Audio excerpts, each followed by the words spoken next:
Welcome back, or if it's your first time, I'm glad to have you here. I'm Matt Fendora, and you're tuned in to the Choose to Live, Love, and Grow podcast, where we journey together toward becoming the best version of ourselves. Using mind, body, heart, and spirit as the anchors of our podcast, join me as we set sail into the depths of self-discovery, unraveling the interconnected layers that shape our growth. If you resonate with today's conversation, consider subscribing to the podcast. Your support means the world to us and ensures you never miss an empowering episode. Welcome back, and thank you for tuning in to another episode of the Choose to Live, Love, and Grow podcast. The podcast all about being the best version of yourself through mind, body, heart, and spirit. Today, I am joined by Kait Callahan, or as most people know her, Kait Ann Michelle. Kait is a previous Division I athlete with dual masters in exercise science and clinical psychology, who has a mission to bridge the gap between psychology and physiology to help you unlock permanent change. Some of Kait's proudest accomplishments include living her Division I dream, earning her master's degree, being both a speaker and a podcaster, being the CEO and head coach at Level Up, and pursuing her second master's degree. What makes Kait's heart sing? Understanding and helping people get out of their own way. Without further ado, here's Kait. How are you doing today, Kait? I'm fantastic. How are you? I'm doing amazing. Super excited for this one. The last time we talked, you have such an incredible journey, and I've been listening to a lot of your content too since I don't even know, a couple months now. And there's so Yeah. many different avenues that you talk. And what I love about the content that you share is you can feel the passion that you have with everything that you do, which is why I'm super excited today. Thank you so much. It's an interesting thing because it's so unconventional as far as like when you pick a platform, you pick a niche, and that's all you talk about. And I am just so multi-passionate. Like I want women to know or men to know as well that you don't have to try to box yourself into something. Like you are unique as you are because of the interests or proclivities that you have or curiosities that lead you down different paths. So, a lot of people don't think psychology and fitness go hand in hand, but I beg to differ. So. Yeah. And I mean, in a way that's a niche on its own is you're helping people find, like you said, what makes your heart sing is understanding, helping people get out of their own way. There's not just one way, as you like to say, it's not black and white, there's a spectrum. And so Mhm. there's so many different ways that you can go about improving your life. Absolutely. Yeah, that's 100% true. So one of my first questions is, what was your journey like to live out that dream of being a Division I athlete? Yeah, this is going to be interesting. So I wish that there was actually more people that would talk about what it's like to live your life on the fringe because I've worked with a lot of athletes and I mean high level athletes. I don't mean like you played sports in high school and like I'm not shitting on that. But if you've built your life and your identity around something and it doesn't work out, that's one of the hardest things I've ever been through. That's one of the hardest things my brother went through. My sister went through the same thing. Very close friends that I had, athletes that I competed with, and nobody tells you how to cope with that. Nobody tells you how to work through that. Nobody teaches you to find yourself or to know yourself before you kind of build a life around something that you do. It's heartbreaking, especially if you have this vision and you're so convicted upon it. Like for me, I grew up in a small town, Vermont. Nobody where I was from was going on and playing Division I basketball or even leaving the state. That's just not what was common.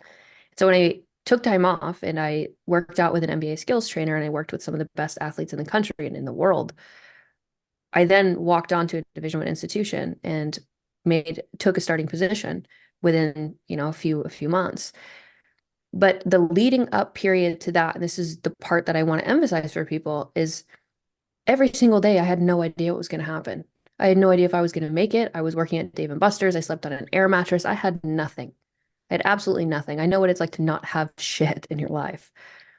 And that's where, if you want to grow into something, if you have something that's calling you, like, even if you don't have it all figured out, guess what? We'll never have it all figured out. I don't have it figured out now. I'm 30 years old. I still don't have any idea 99% of the time what the fuck I'm doing. I just allow my curiosities, my proclivities, my passions, right? Things that light me up to lead me somewhere. And it's been an adventure. Because at the end of the day, when you look back on your life, who cares what anybody else thinks? You'll die and nobody will remember you.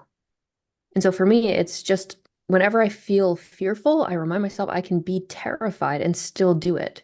I can be scared and still do it, right? Feelings and emotions are fleeting. That's why continuing to try to chase this permanent idea of happiness is just unrealistic. You'll be disappointed because you feel happiness and you should, and I hope everybody does. But happiness is not a permanent state of being. And so when you build your life trying to chase happiness all the time, you're going to be disappointed in that. But it's having an alignment with a vision that you have so much conviction over, not because of the outcome. We can't control that. I had no idea if I was going to make it. I had none. I'm 5'4", okay? I'm from Vermont. And I just, I didn't grow up in a very super competitive, highly athletic place. I was just to stand out a big fish in a small pond, if you will. But for me, it was, I want to figure out all that it is that I can be. I want to figure out how far I can take this. And the only way that I'm going to find out is if I really try. And I don't mean like I'm kind of interested. If the opportunity comes, I'll do it. Like I'm going to push this full gas and see how far this takes me, regardless of how uncertain or how terrified I might be putting myself into that position. And when you live your life that way, at least for me, of course, it's not always easy. You have to have a high tolerance for pain and suffering. But when I think about my life and I think about things that I pursue or the things that I'm interested in or the things that I want to achieve or aspire to be able to experience, I know that pain and suffering is inevitable just because we're human.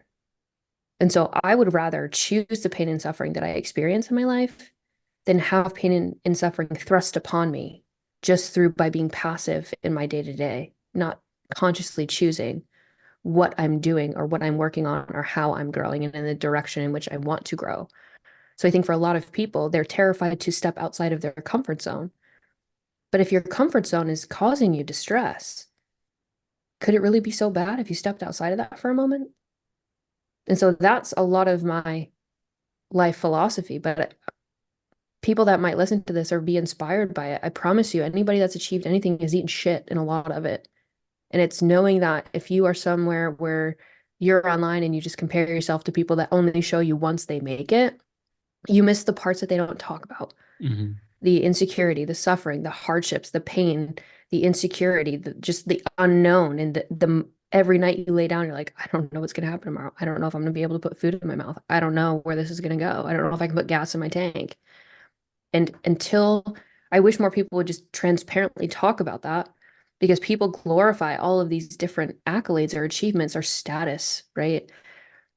And I think that most people get lost in trying to achieve something so that they can validate the fact that they're worthy, but you've been worthy the whole time.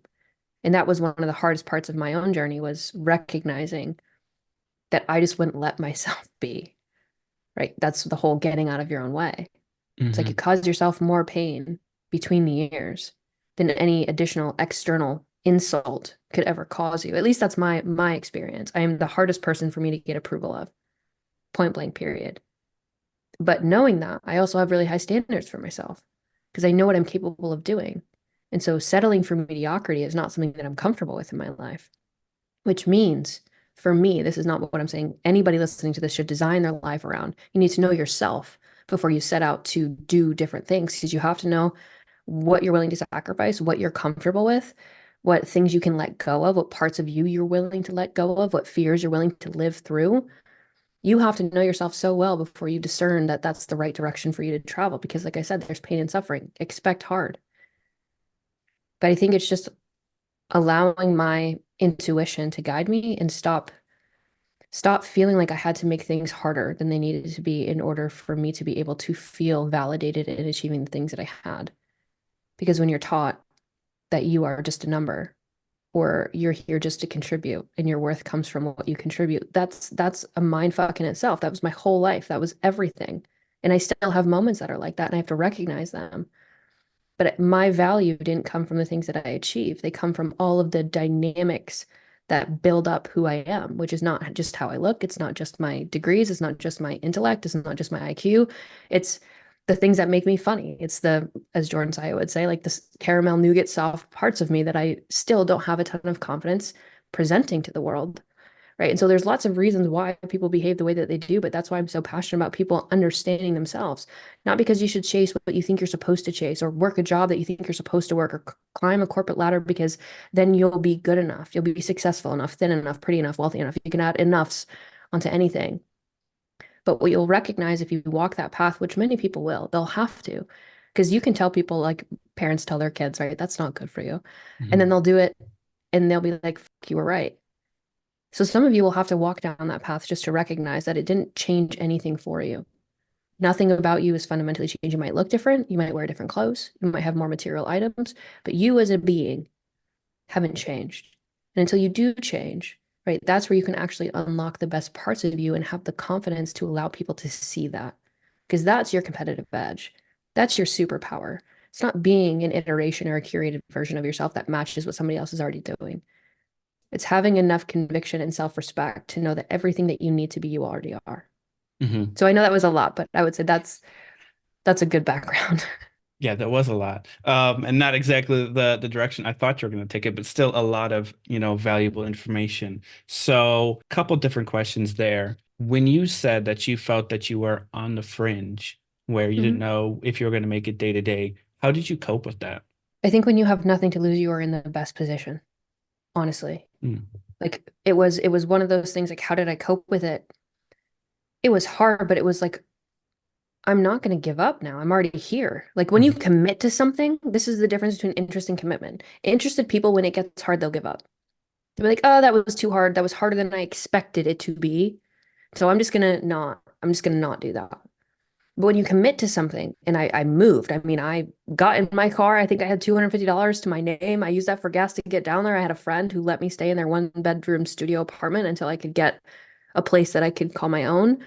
But it wasn't, it was the fact that I put myself into an environment that was full of pressure that I had to see where my glass ceilings were and then have the courage to push past them. Right? Because quitting would have been the easy part. Most people quit before they succeed. Everybody can have whatever it is that you want in life as long as you are willing to pay the price required for you to get it.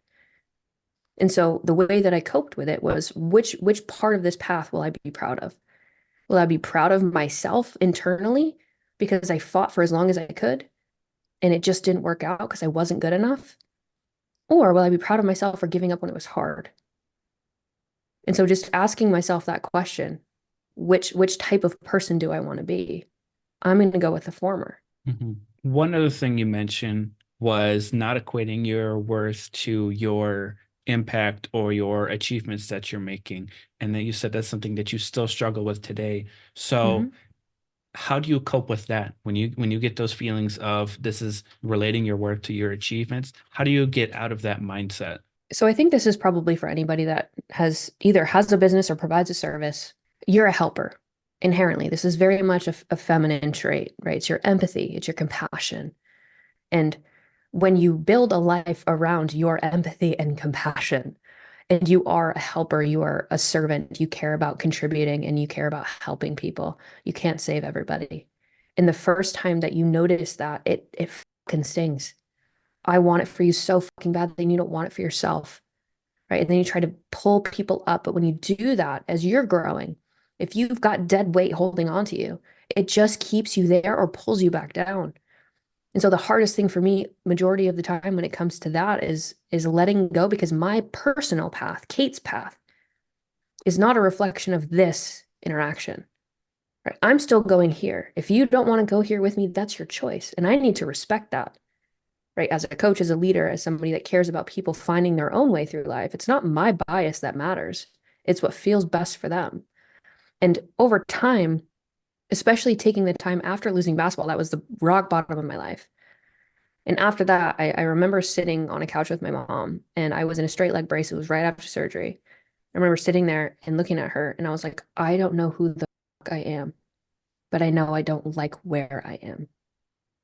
And I was like, that's my life's mission. I need to figure out what makes me tick, what makes me excited, what am I passionate about, what am I curious about? And I hadn't done anything other than I was really book smart in school. I was really good at biochem. So I naturally went down a science path. But Mhm. outside of that, it wasn't like I had other interests. I would train as much as I could train and compete as often as I could compete. And that was my life growing up. And so when you lose all that time and you just have space, the silence is fucking loud.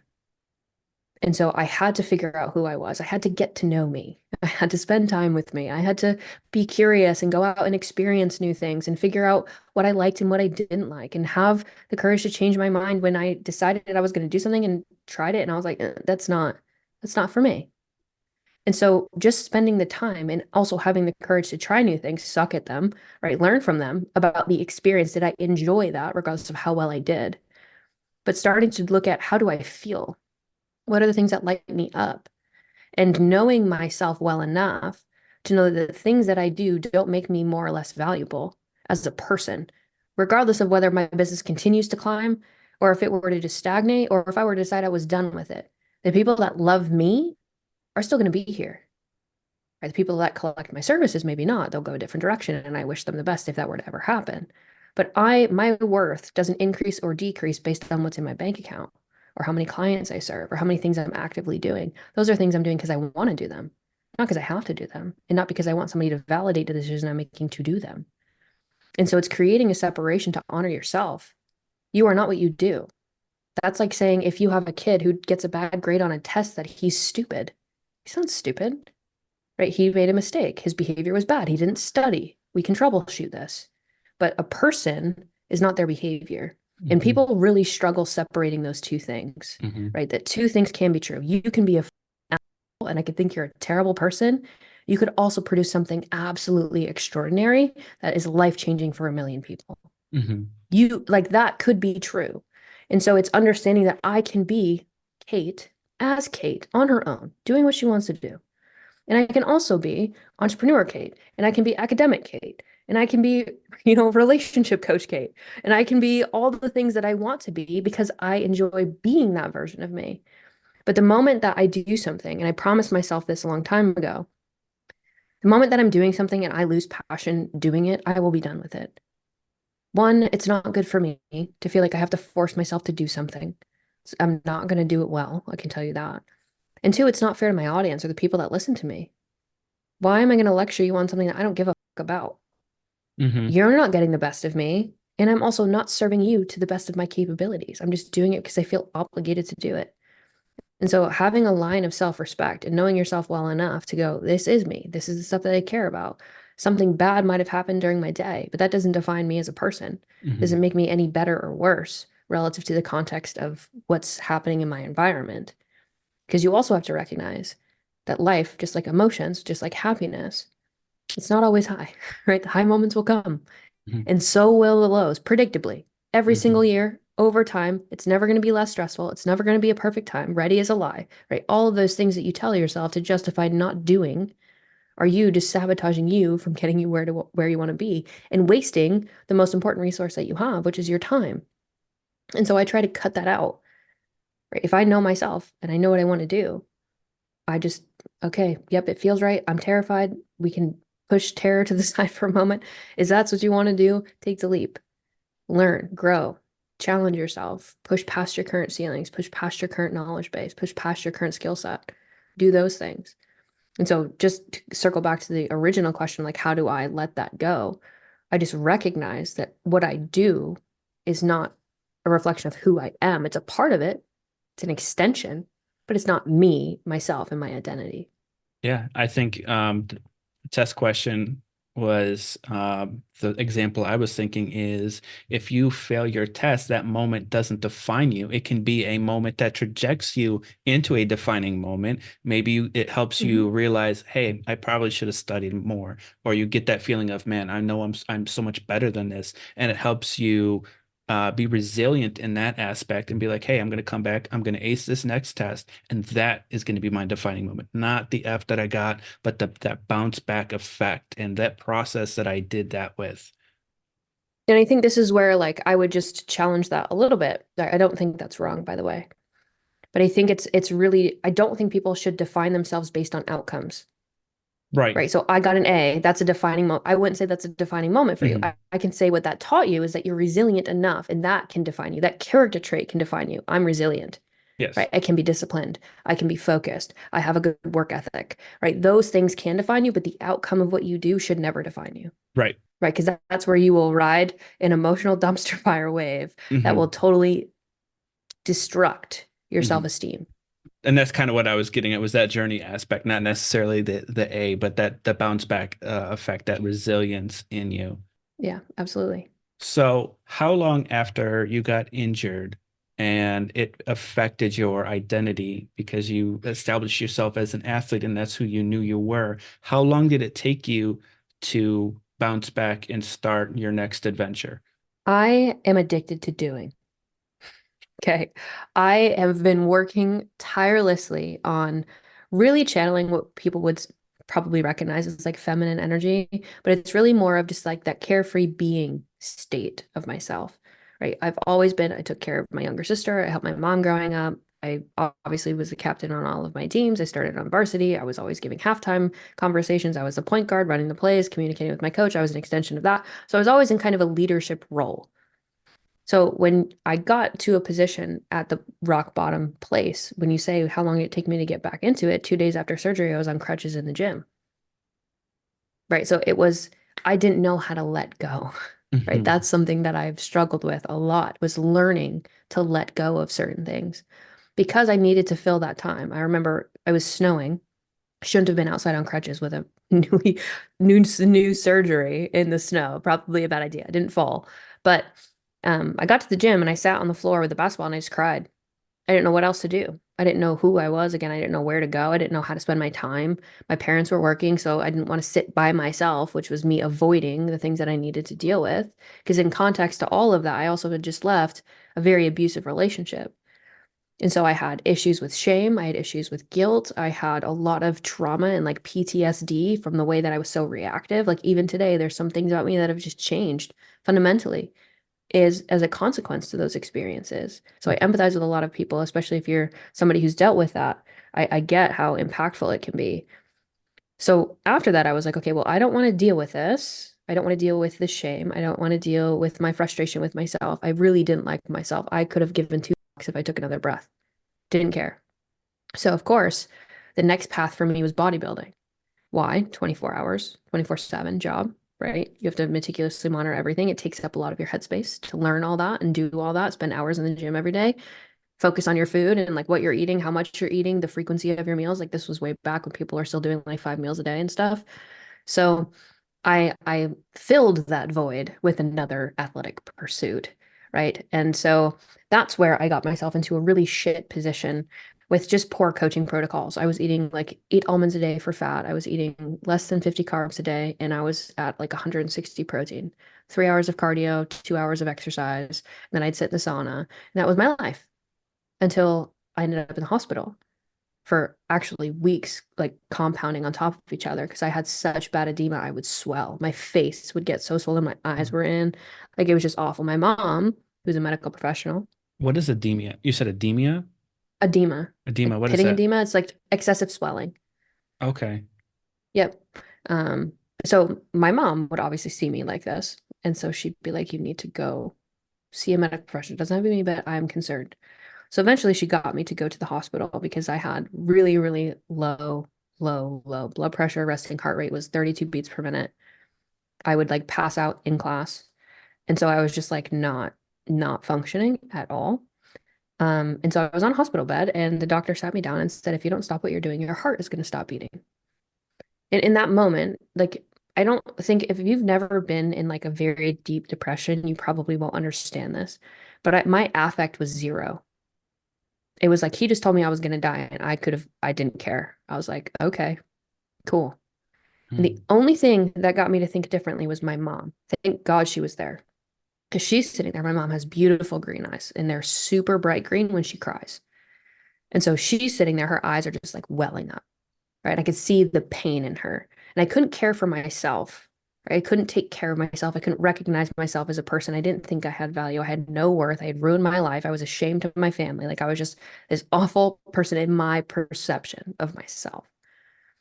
And so I saw that and I looked at the doctor and I said, okay, what do I need to do? And then, my mom was there for me and supported me through that. And I got my health somewhat on the right path. Um, and that was where I was like, okay, I can't keep running from myself because that's what I was doing. And if you look at patterns of my life, it's really interesting for me now to look back. But I've moved to so many different places. I've lived in so many different apartments. My bags are always packed. My clothes, I don't unpack them. I wash them and I put them in a suitcase. I've never unpacked and filled a closet in my life. I wouldn't buy furniture. I didn't even have a TV until last year. because I was always on the run, but I didn't know what I was running from, and I didn't know what I was running towards. Mm. I was just always moving. And so for me to really sit with that and try to assess, like, what am I afraid of? What am I running from? Who am I running from? Right? What am I terrified of? Why do I think that I can't settle somewhere? Why am I always active? Why am I always doing? Why am I so uncomfortable sitting with myself? And so I took the time to do that. And that was really what allowed me to find myself again, but also let go. Like I said earlier, letting go has been one of the hardest things for me.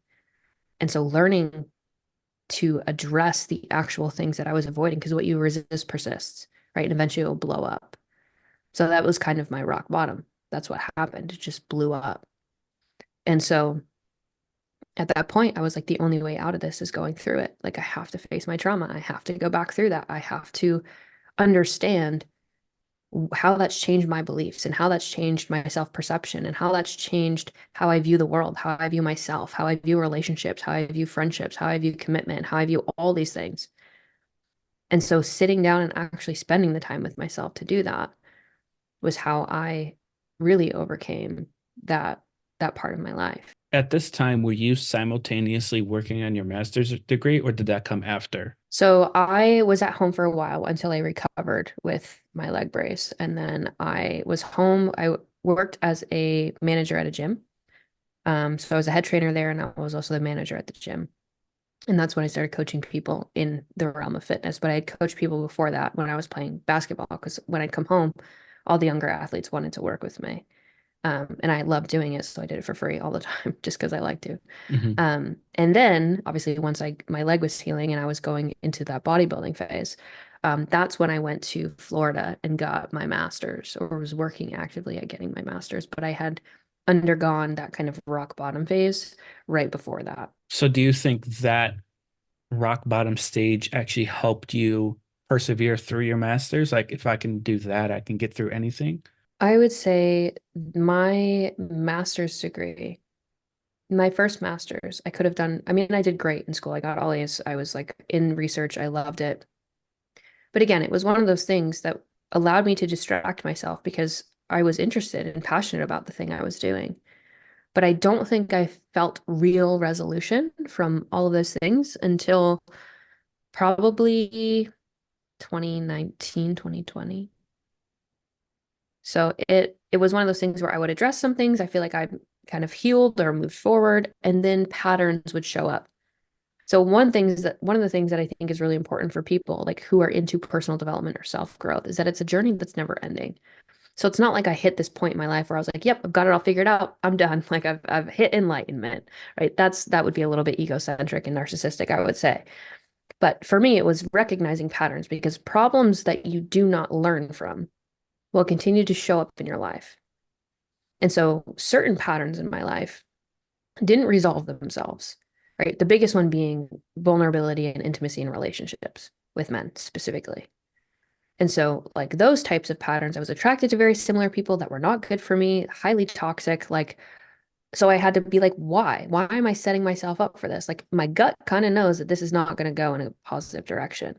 But yet I continue to feel like I can fix these people or help them, or that I owe them something, or I trust them more because they'll tell me all the things that are wrong with me. And it was just really examining those things. But it wasn't like, again, going back to how did I like work through that, or did I achieve that before that? I'd made a lot of progress, right? Hmm. Forgiving myself, going through that shame, going through that guilt, looking at it objectively, getting out of my head, right? Looking at it as an objective outsider. And obviously, my mom was a huge support role for me through that. But while I had addressed those problems, there were other underlying trauma issues, I would say, that continued to show up in my life with how I carried myself, how close I let people get to me, the things that I would talk about, things I would never talk about, like just different types of patterns that reminded me, or at least showed me, that my healing journey around specific certain arenas of my life still needed some work. And so I just have continued to practice self-awareness, always do personal growth stuff, like really focused on challenging myself always, especially as I learn more, I can go back and question things that I thought that I knew or things that I believed previously. And like I said, it's not, I don't think there's a deadline or a destination that you travel with it, which is why I love psychology, right? I'll always be passionate about it. And I know that about me because there's so much that we're continuing to learn just about the mind. So I kind of want to get into you finished your degree in exercise science. Mhm. When did you decide to start on your second master's degree in clinical psychology? Yeah. So by the time I had finished my first master's, I was coaching full time. So my mom really wanted me to go be a medical doctor. She wanted me to go to med school, and I got great grades. So it's not like I couldn't have done that. I did apply, I got into school, but I was stuck at a crossroads with, do I follow my passion or do I follow security? Now, me being me, I've always followed my passions. Again, it's just the type of person that I am. I'm not saying it's Hmm. good or bad or right or wrong, but it's just my current makeup. And so I remember I declined going to that school. And then I decided I was going to move to Dallas and start my business here. And so I did. And I told my mom that I wasn't moving back home to go to school. And she was like, "What the fuck are you doing?" Like, and again, my mom is the coolest human. She's a superwoman. She's the greatest human being on planet Earth. I genuinely believe that. I'm privileged that she's my mother. And I know where she was coming from. Because my mom, context of her background, she raised three kids by herself. She went to school for over a decade to get her doctorate. And now she's the medical director of a hospital. Hmm. And so getting her education in medicine gave her security and safety in life where she could provide. So I Hmm. know that she was coming from her frame of reference saying, "Hey, I want you to have security. I want you to have safety. I want you to have benefits. I want you to be able to take care of yourself. This is the path for you to do that." And I love that about her. Like, I know that she wasn't saying, like, I'm stupid. She was like, "Hey, have you really thought about this? Because I don't want you to struggle. I don't want you to go through the pain that I did." So I know that she was looking out for me, but I told her, like, my worst case scenario is if this doesn't work out, I just go back to medical school. My worst case scenario, Yeah. right? Best case scenario, I get to build a life doing things that I love. And if I follow the path that you've built for me, I will spend the rest of my life resenting you and wondering what would have happened if I did that. Mm. And I don't want to resent you. So I need to walk this way. And I know you don't understand. I just ask that you support me along the way. And my mom is a huge supporter of me. So it's really just leaning into that. And of course, I didn't have anything. I was going to buy a house and do the next thing, go to medical school, buy a house, get married, have babies. My life has not gone that direction at all. I took everything that I had in my savings account and I put it into the business. I got an apartment that I could afford, which at the time was like a studio. Um, and I just said, full send, let me see what I can do with this. Let me give it my all and commit to seeing this through. And it's paid off. I mean, I do what I love doing every single day. But the pivot that I had around psychology was I had tried to fit my body into a box that would make me feel like I was enough, right? That was kind of the bodybuilding stage of my life. Like, if I can be thin enough, like if I can be muscular, if I get enough external validation, like maybe I'll feel better about myself. And so it wasn't until I let go of the self-hatred. This is why I always say you cannot transform your body into somebody you love from a position of self-hatred. You can't. And there's a lot of research that shows that. I had to fix myself to find a life of freedom where I could be strong and I could be fit physically and mentally. And I could have freedom from diet culture, from pressure, from trying to conform myself, to try to seek validation, from feeling worthy. I found freedom walking that path because I could address the issues that made me feel like I wasn't enough.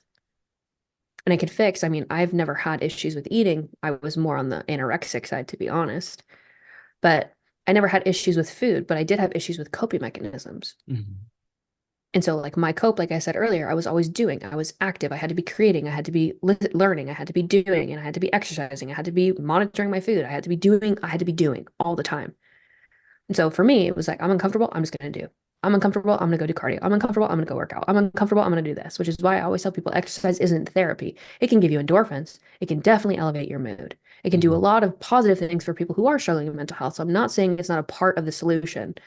But because it's a part of the solution doesn't mean it is the solution. And that's where the lines get tricky. So learning that and also obviously sharing my story, I had come up with a ton of mental models just to help my clients. None of them were based in education. None of them were based in learning. I didn't follow people. I didn't read books. I wasn't, doing all of that stuff. I've still never read Tony Robbins when people say I'm like a female version, younger version of him, right? I don't know. But it was through doing that and taking notes because I have diaries for years of my life.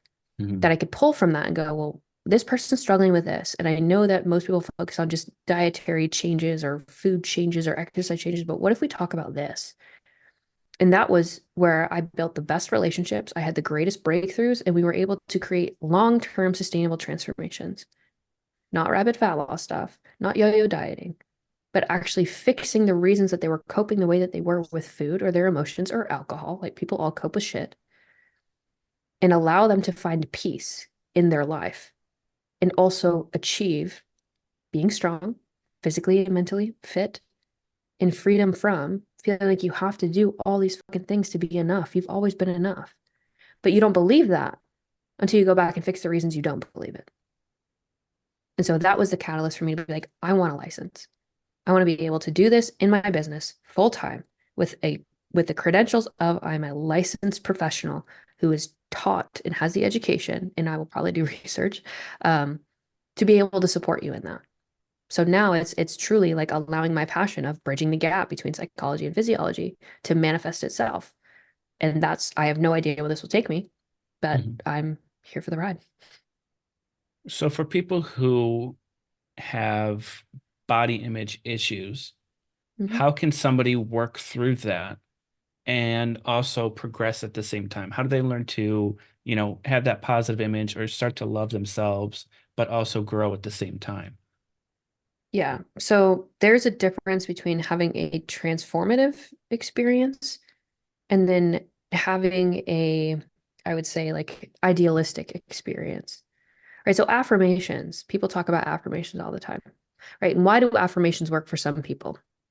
Well, they work because what you can do is train your brain to hyper focus on the things that you tell it. The problem with that is if you're saying stuff that you actually don't believe, it doesn't work. Hmm. Right? If you don't believe you're beautiful and you sit there and go, I'm beautiful, I'm beautiful, I'm beautiful, and in the back of your mind, your subconscious is like, no, you're not, no, you're not, no, you're not. You're not going to be able to reprogram your mind by just saying shit. Right? Which is why what I do is a little bit non-conventional, and I'm hoping to contribute to the research and the literature in the psychological realm, because the way that I work with people is actually very different from conventional therapy. So when you're struggling with your body image, the first thing that we have to move into is a place of acceptance.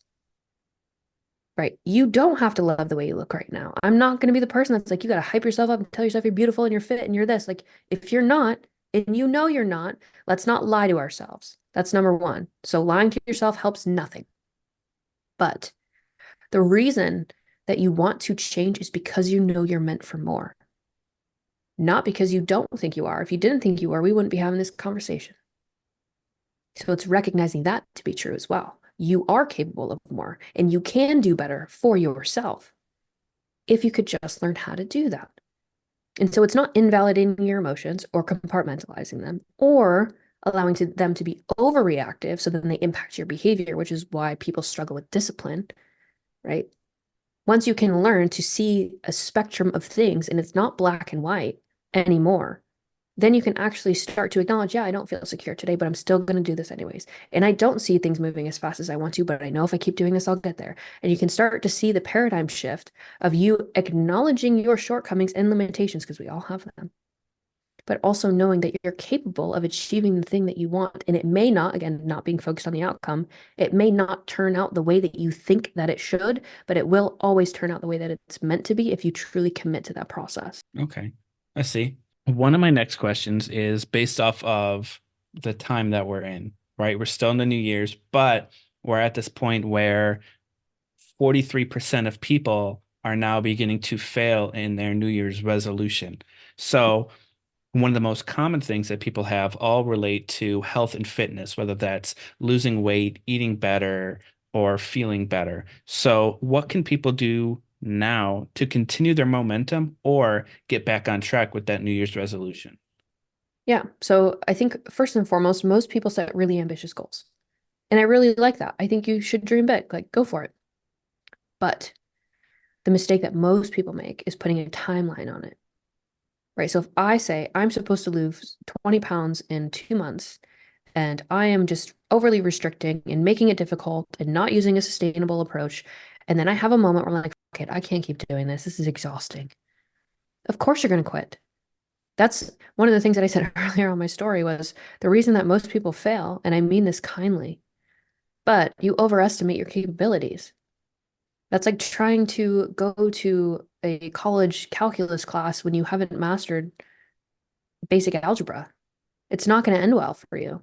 Hmm. And so if you can't consistently move your body, I don't even care how you move your body, but if you can't move your body every day, if you can't hit your protein, if you can't consistently control your calories, stop trying to get to accelerated fat loss phases. You're not going to do well. You're going to fail that class. Instead, focus on the behavior. What behavior do I need to improve? I need to add more protein. Okay, my focus this week is I'm going to make sure I hit my protein targets and keep it within my calorie goal. I'm going to make sure that I go for 2 walks a day so that I can hit 5,000 steps today. If you set your sights on the goals that are attainable and realistic for you, the side effect of that is that you will start achieving the results that you want.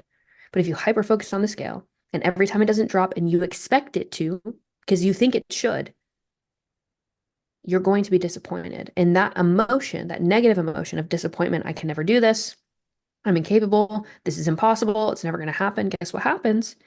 If you truly don't believe you can do something, you won't do it. Now, the other side of that coin is understanding how your kind of people call it the comfort zone. I would say it's the zone of familiarity, right? How Hmm. that works, Hmm. right? And how that works is it protects you from experiencing unknown things because unknown things could compromise your safety, Hmm. right? We are built for survival. That's how we are evolutionarily wired. I love evolutionary psychology, by the way. Anybody who wants to read on up on that, it's fascinating. Um, but we're wired for that. And so you have to know if what you're trying to do is too far outside of your comfort zone, right? It's like the stimulus that you need to adapt to is so great. The moment that you see a glimpse of it, it's gonna be like, oh my God, no. Go backwards, retreat, go back there. Even if it sucks, you know what's coming. Keep doing that. So you also get to, if you don't believe you can do something and you say you're trying, which is why I don't like people who are interested in things, like you can be interested all you want to, but you're not going to achieve anything. If you go too far outside of that and it triggers that emotion, you will go back to what you always have known, even if it sucks. So you have to start gradually. How do I slowly step outside of my comfort zone? Okay, well, I'm really insecure about going to the gym. Okay, well, maybe you get a gym membership and you go early in the morning when no one's there and you can wear your hoodie and your sweatpants. Right? You can walk on a treadmill. You don't have to lift a weight. If you feel like super insecure about picking up weights and you've never done it, or you're terrified somebody's going to stare at you or pick on you or whatever, don't pick up a weight yet. You don't have to start there. Let's go to the gym. Let's get on the treadmill. Most people are on the treadmill. You get on the treadmill. And you can start to build your confidence of nobody's looking at me. Nobody even noticed I was there. Somebody said I look awesome or they're happy to see me there. Right? Somebody was encouraging. I made a friend. That's going to re-incentivize that really positive behavior. But if we don't focus on people being honest with themselves about where you are and the distance you need to travel to get to where you want to go, you will continue to give up time and time again because you set yourself up for failure. And you get to say, I knew it wouldn't work. So I think a couple things you kind of reminded me of was one thing is we wait so long to reflect on our goals. We make our New Year's resolution, and then the next time we look at it is, it's New Year's Eve or it's December of the year, and you're like, oh, I didn't do that thing. And I think especially at the beginning, when it is the most difficult time to continue on, we have to be more reflective of what actions or intentions am I doing today that's going to get me, one step closer to actually achieving that New Year's resolution. Yeah. Yeah. It's anchoring reminders, but it's also, I think, one of the questions people don't ask themselves enough. People always focus on what they want to achieve, but we have limits. We only have so much time. Only have so much energy. We only have so much mental fortitude. We only have so much willpower. We're limited. So then you have to ask yourself, what am I willing to stop doing? What am I willing to let go of?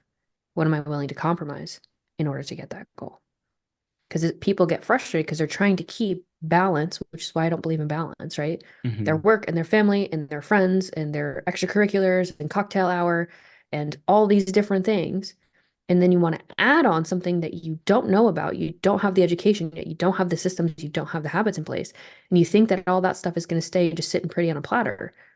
You're going to be disappointed. And when that starts to fall apart, you're going to then make the excuse that I have to do these things because I'm the one that has to fix this instead of learning to ask for help, set up boundaries, communicate schedules, ask your spouse for help. Like there's so many different alternative ways, but you do have to recognize that things are going to have to change in your life. And if you're not willing to do that, then of course you're not going to stay committed to what you say you want versus what you're actually willing to do the work for. Hmm. One of the things that it kind of reminded me of is I don't know if you've heard of hard goals before, but it's something that I've Mm-mm. been talking a lot more on. So it's by Mark Murphy. I don't really know what his credentials are, but it's called Hard Goals because it stands for heartfelt, animated, required, and difficult. And one of the problems that people have is when they set these goals is the difficult part. You want it to be difficult, yes, but you have to find that optimal level of difficult. You can't have it so hard that you're just gonna not be able to do it. But at the same time, you don't want to make it too easy where in 2 days you can accomplish it, or it doesn't give you that energy to keep continuing on with that progression. Yeah, and I think what's really important to say just in context of that, a lot of people will get stuck because they'll compare themselves to other people. They're seeing results really quickly. They're learning faster than I am. They're able to do this. Why can't I? What's wrong with me? So I'll tell you a story that will kind of relate to this point. When I was in graduate school, Dr. Buckner was like the hardest professor I ever had. He would ask wild questions on his exams because they weren't multi-choice. Like you read the book, you'll know the information. You just need to retain that and memorize the stuff. His was all practical application. So it was exercise science. We were doing cardiorespiratory health. And he had a question on the exam about somebody being in a room on a bicycle upside down with gravity. And we had to talk about everything that was going on mechanistically in the body that would change relative to that. Now that's hard. Okay. Knowing me, I'm not the smartest person. Okay. I have a really high IQ, but I'm not somebody who's just like, I know everything about everything. I've had to work really hard, especially because I have ADHD, right? That kind of takes a toll on that. But I would go to his office every single day, every day for at least an hour. And I would bring my questions and we talk about it. And I'd bring my questions back and we talk about it. He and I went to the same gym. I would bring my book to the gym and I would sit there until he was done with his workout. And then I would ask him questions. He said I was the most annoying undergraduate student, but he was really grateful for me because he liked my perseverance through that. I was persistent about I need to get this. I need to get this. I need to get an A in your class. And I ended up getting an A. But what people hyper focus on is it's not about how fast you go. It's do you want to graduate at the top of your class? Do you want to retain the information so that you can sustain the transformation? Right? Do you want to learn the appropriate behaviors and habits and systems that work for you so that long term, you don't have to go on another fad diet trying to lose weight as fast as possible to keep up with the Joneses, right? That's never going to lead you to a fulfilling outcome that has meaning and substance to it because you feel like you should be further along, or you should be smarter than you are, or you should have achieved X, Y, and Z. That's not your path. It's just not your path. And you have to accept that. And then you have to learn, okay, well, what things do I need to do or implement? What resources do I need to have in my life so that I can be successful for me, based on myself, in my life, in my capabilities, my current understanding? If you can focus more on what you need to be successful, you will find success. Hmm. And I think you brought up a very important point of this myth that we have of knowledge is power. It's not. Knowledge is potential power. It takes action to create that potential power into action. You can learn everything that you want, but if you don't put into action, you're just sitting still with a bunch of knowledge in your head. That's it. And this is why I always tell people you don't need more information, right? We get into a position of productive procrastination Hmm. where you feel like you're being productive because you're consuming so much knowledge, so much information, so much cool stuff, so much motivational things, right? You're just doing, you're consuming, you're learning. That's what you tell yourself. Hmm. But you're not applying any of it. Hmm. You're not applying it. So it doesn't matter. This is why people, even like if you watch your own behavior as whether you're a client to somebody or you work with somebody or whatever that is, it's not because they know everything and they just lead with the things that they've learned from a book. It's because they've applied it to themselves. They've applied it to people that they've helped. There's evidence that they can do the thing for you, and they have the skill set that meshes with you. They have a story, they have an example that makes you feel seen. That's why you work with them. And so it's not about what you know. You should know and you should study and you should learn. I'm huge on knowledge is power. I do think knowledge is power. But to your point, I also think that knowledge without application is absolutely meaningless. Hmm. And so you have to know that if you find yourself consuming too much information, because it, is your feel good, I'm learning, you need to watch that as a form of self-sabotage. because you can consume as much information as you want, read as many books as you want, watch as many YouTube channels as you want, follow as many influencers as you want, and nothing about your life will change. You'll just waste more time not doing the things that you actually need to be doing. Mhm. So continuing on with focusing on health and just living a healthier life, how do we stop going on these getting on and getting off diets? How do we stay on something and continue on with it, as you called it, and get off of the yo-yo dieting? So one of the things that I've had to kind of work through personally is letting go of the idea that I'm competing with these bigger entities because I'm not going to win that battle. Right? Most people are so insecure and they experience so much pain and they want to change yesterday that when somebody's on there telling them they can lose 20 pounds in 8 weeks or 12 weeks or whatever the promises are, they're willing to do that. I don't want to even send that message. And I just want my message to get louder and louder and louder and louder until people are sick of hearing it and they go, you know what? I've done everything else. Let me try this on for size. And that's usually how it works. Most of the clients that we have are repeated dieters who've tried every diet under the sun and nothing works.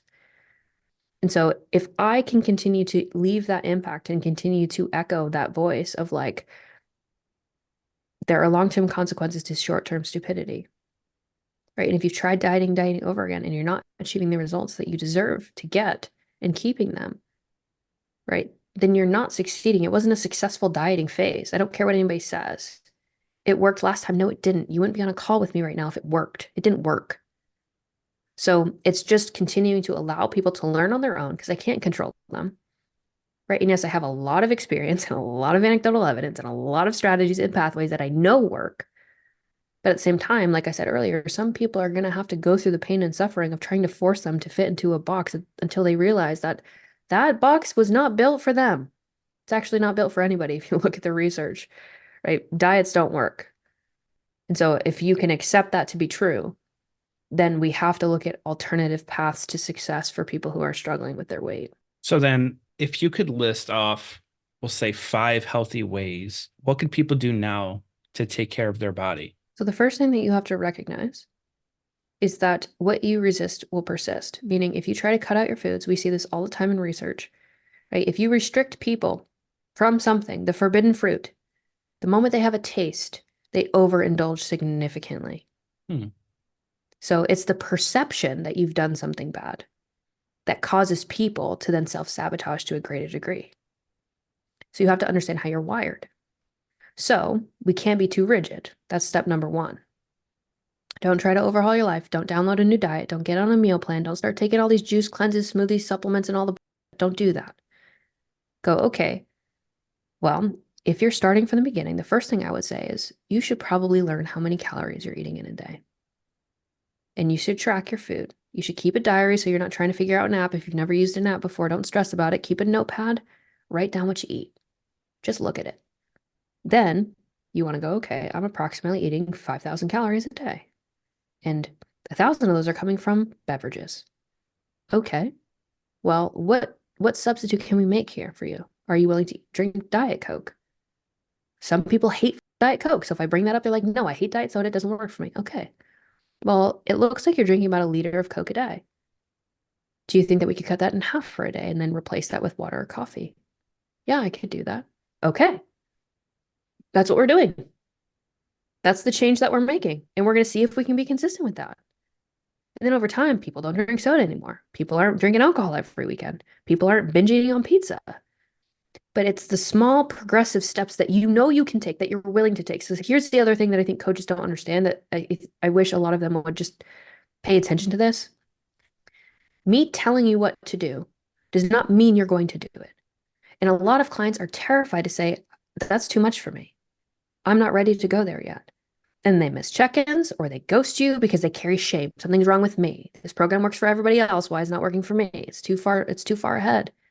So one thing that we always do with clients is we have examination calls where we literally go through what we think that their path should look like, what we want their starting plans to be revolved around. And then we run it by them. Are these things that you're willing to do? Does that sound like it's going to work for you this week? Does that sound like something that you can do on your own? Because if the answer is no, then I've got to change something. It's not about me and what I can do. It's about them and what they can do. And so starting slow and progressively, because again, you want people to feel like they're winning because they are. But when we focus on, oh, everybody else is focused on the scale, hey, like the scale's going to move. I need you to let go of that for a moment. I need you to focus on your behaviors, right? So if they're sedentary and they're not moving, okay, well, do you think we can take a walk for your lunch break today? Right? Just a 15-minute one, so you'll still have 45 minutes to eat something. Does that sound like something you can do? Do you think that after work, because some people, this is an example, I've worked with a lot of women who are like this, they tend to overeat as soon as they get home from work, right? They'll go home, they'll go in the kitchen, they open the pantry, they're fucking snacking on some shit, and they know they shouldn't be doing it, but they can't stop. Again, this is where people know what they need to know. It's bridging the gap from intention and action. It's all up here. And so you have to create space. Okay, well, before you get out of your car, do you think it would help to kind of leave work stress at work and then, go home in a better mindset, better energy space, better headspace? Let's park the car, either do some box breathing or take a 5-minute walk around the neighborhood. Do you think we can do that? Yeah, that might actually really help. And all of a sudden, they're not overeating because of work stress when they walk in the door. And so there's lots of different things. That's why it's hard for me to say, what can they do? Well, everybody's contextually very different. But if you look at your current lifestyle, that's where you have to start is being honest with yourself. You don't need to judge yourself. Judgment doesn't help.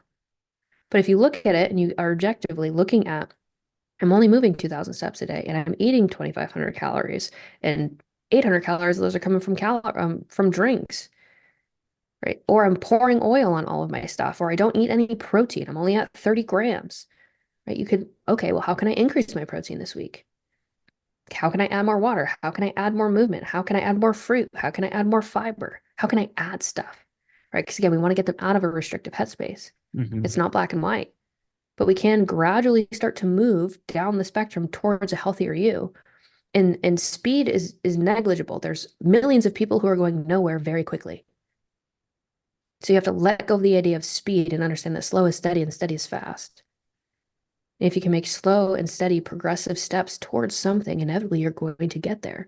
Or the fun part for a lot of people is they'll come in and they'll say, I want to get shredded. I want to compete. I want to do this. And I'm like, okay, I have a conversation because I have to walk people through that. I can't just take on a contest prep client. I can't do that without screening them, at least for me ethically. And then we move through the process and they start seeing weight loss because, again, most of them have ambitions to compete, but they probably have 50 pounds to lose. So we need to go through a dieting phase and then a re-maintenance phase. And then we do a metabolic building phase and then we do another cut for contest prep, right? That's usually the cycle that goes. So at that point, they'll reach 30 pounds of weight loss, which would be about 20 pounds over contest prep shredded.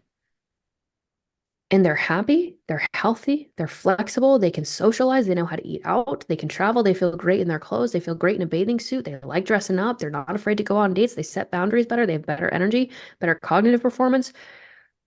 They don't want to go to the extreme. They can change their mind.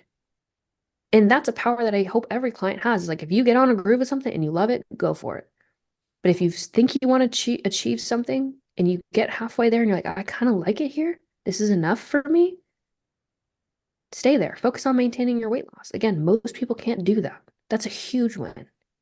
So if I wrote this down correctly, the things you've mentioned were audit your food, write down the Hmm. list of the foods that you eat, make small incremental changes, don't overhaul everything. Correct. Consider what you can add, what kind of foods can you add to your diet because you want to get out of that restrictive mindset. Hmm. Find small movements that you could do throughout your day, whether that's a 15-minute walk during a lunch break or first thing before you come home, before you snack, go for a 5-minute walk Hmm. around, and then reflect on your behaviors and what behaviors you can change. Yes, because if you want to know what somebody actually believes, their words won't tell you because we all lie to ourselves all the time. Hmm. But your behaviors will tell you everything that you believe.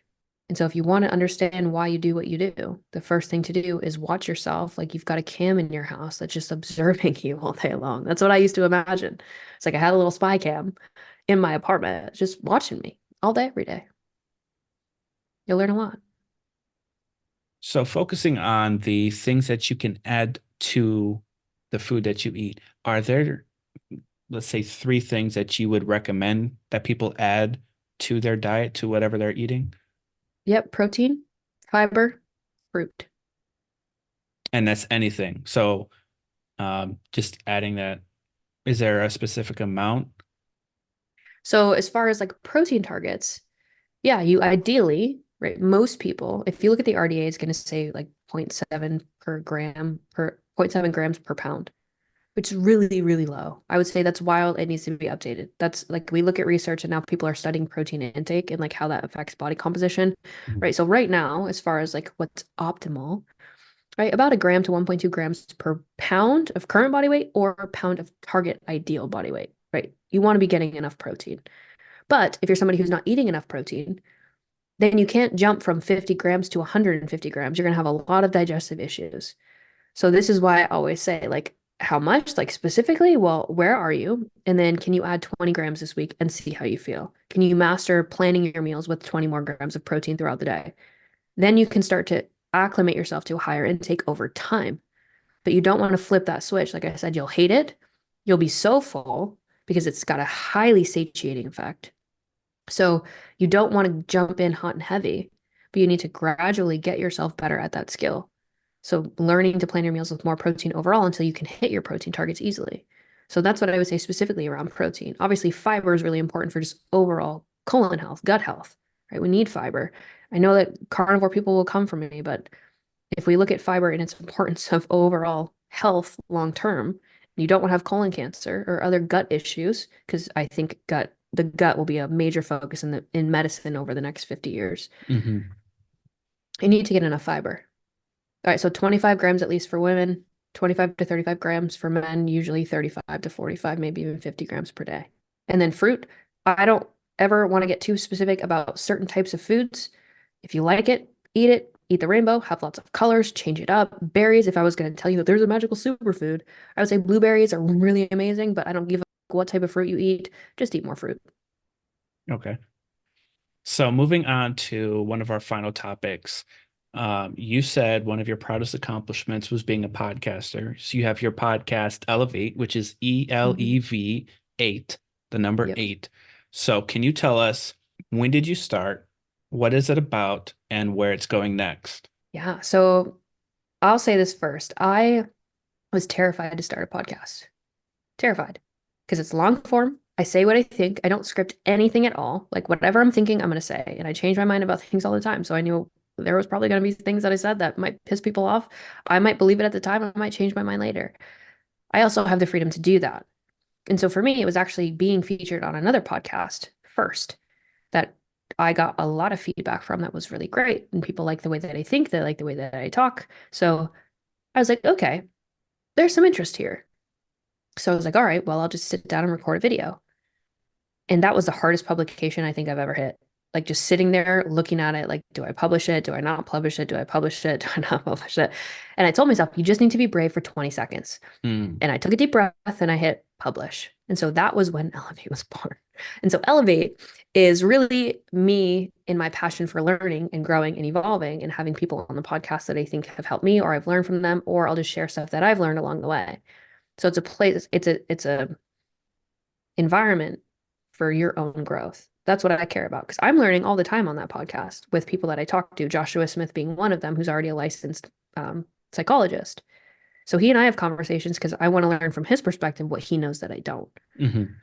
And so just being able to have an area where I can fuel my growth, challenge my perspective, expand my mind, elevate my mind so I can elevate my life. That's what that was built for.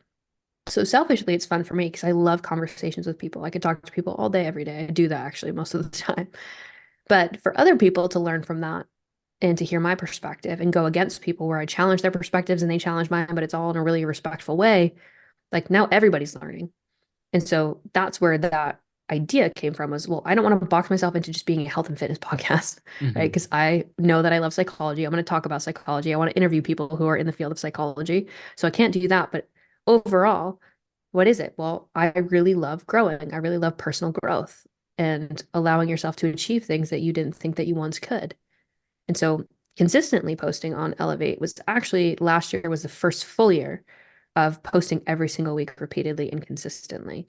So that is Elevate. That's where it came from. That's what it's about. And that's where it stemmed from. So what's next for Elevate? Is there a new topic that you're focusing on for this year, or what goals do you have for it for this year? So I want to continue to allow people to learn from me, from the things and experiences that I've gone through. I'll be doing a lot more solo episodes just based on the feedback from last year. Hmm. I didn't do a ton of them because I did a lot of collaborations at first, but people tend to really like my solo episodes. So I will be doing more of those just to make sure that the audience is getting what they want and continuing to have people that inspire me on the podcast. So my mentor at the school that I'm at now, she's specializes in domestic violence and trauma. She has some eating disorder clients as well. So she'll be coming on the podcast. I'm going to get a studio so that I can do some in person. So I'm going to do a lot more higher quality productions for the podcast. So that will be a change that's coming this year. And then just continuing to have incredible minds, incredible perspectives. I mean, I don't, again, there's no box on Elevate, which is what I love. I'm into culture. I love watching kind of things change throughout culture and society, talking about relationships. I love talking about relationships mostly because they're like the Achilles heel of my life, right? So it's just allowing me to be curious about things. And if the topic is something that people are also curious about, then they'll tune in. Awesome. I just want to give that a shout out because I've been listening to it for a little while now, and I love the episodes. And I remember one of the first ones I listened to was a solo, and I was like, "Wow, you talked that like you." It was like set for like an hour or something, and like it was just a continuous flow of the topic. And honestly, it was a great episode, and it made me just want to keep going back for more. Oh, thank you. I really appreciate that. That's what I mean, though. It's like if you were to ask me what I thought about me talking about things on my own, I'd be like, that's awful. Like, why would I do that? I sound so stupid, right? But when I did that, that was exactly the feedback that I got. I really loved that episode. It was captivating the whole time. The way that you articulate it, I love it. Like, I love the way that you speak. I like the way that you talk. I really resonate to that. It's like, okay, well, there's something in the way that I think that people can connect with. So I need to just trust the feedback that I'm getting and take my own negative Nancy voice and like Hmm. put that to the side and still keep doing the things that allow me to grow as an individual, but also contribute to something that I really, really care about. Great. So we're coming up on the end of the podcast. So I have three questions, which I ask all guests. And so these questions are based off of the topics of the podcast, which is live, love, and grow. So the first question that I have for you is, what advice can you share about how to create a life that leaves a positive impact on the world? In order to live a life that leaves a positive, you have a fingerprint that nobody else does to leave an imprint on the world that nobody else can. But the only way that you can do that is by giving yourself permission to actually just be you. Mm, That's what I would say. short and to the point. Love it. What are some practical ways people can cultivate self-love? Self-love is interesting because lots of people think of like woo-woo stuff, Hmm. like I'm great just the way that I am, and everything I want will manifest into my life and just show up one day at my door, and I'm great as I am today. Like some of you aren't. And when it comes to self-love, it's holding yourself to a higher standard than anybody else does. Right? Because if you know you're meant for more, but you choose to just let life drive you in a direction so that you have no say, that's not a form of self-love. Hmm. And it's also not a form of self-love to try to force yourself to do things that you don't actually want to do. And so it's being ruthlessly and compassionately honest with yourself and then striving for more because you're meant for more and you can do more than you currently are. That's what I would say around self-love. So the last question is, what is one actionable tip someone could do today to grow 1% better? Whatever you want to do, whatever you want to do, have the courage to do it. Just start. Ready is a lie. You're never going to feel ready. You're never going to have enough knowledge that makes you feel adequate enough where you're not an imposter. We're all imposters when we start. None of us know what we're doing. Okay. Some of us have been seasoned imposters because we never know what we're doing. Right. Mhm. And so, whatever the smallest task is that you're willing to do regarding a step forward that you can take towards something that you want to experience or achieve or do that thing. You don't have to go write the whole book, but you can write the intro or one sentence, and that's still progress. I love it. How can people connect with you? On every channel, I am Kait Ann Michelle, Kait. And YouTube, same thing. I post more videos. So my goal this year, if you guys want to support me in this goal, is to grow my YouTube channel. So I'll be doing videos on there as well as the podcast is posted there. And the podcast itself is called Elevate, as you laid out before. So you guys can hit me up on Instagram. That's where I'm most active, YouTube, and then the podcast. So that's where you can find me. Awesome. You kind of already answered this last question that I had, but how can people support you on your journey? I love nothing more than connecting with people. So if you listen to this and you enjoyed it, I'd love to hear from you what you took away, what you learned, how it helped you, if it did help you. I would love for you to support the podcast or take a listen. Let me earn your support, but take a listen to an episode. Give me your feedback on it. I'd love to hear what you think or what your takeaways are. And if you like video and audio stuff and you want to learn more about personality disorders and psychology, that's the majority of the content that I'll be putting on my YouTube is I need an outlet for those curiosities specifically. So come onto my YouTube channel. I'll be talking a lot about narcissistic relationships and toxic dynamics and overcoming, a lot of trauma and issues around those types of things. So that's how you can support me if you feel so inclined. Awesome. I will make sure everybody has access to that in the show notes. And Kait, I just want to thank you for being on the podcast today and sharing your insights and in your journey and then all the things that you're learning. And I just want to acknowledge you and hope that you keep this up because you're doing great things right now. Oh, thank you so much, Matt. I really appreciate the conversation. So thank you for having me. Thank you so much for tuning in to this episode of the Choose to Live, Love, and Grow podcast. I look forward to seeing you next week.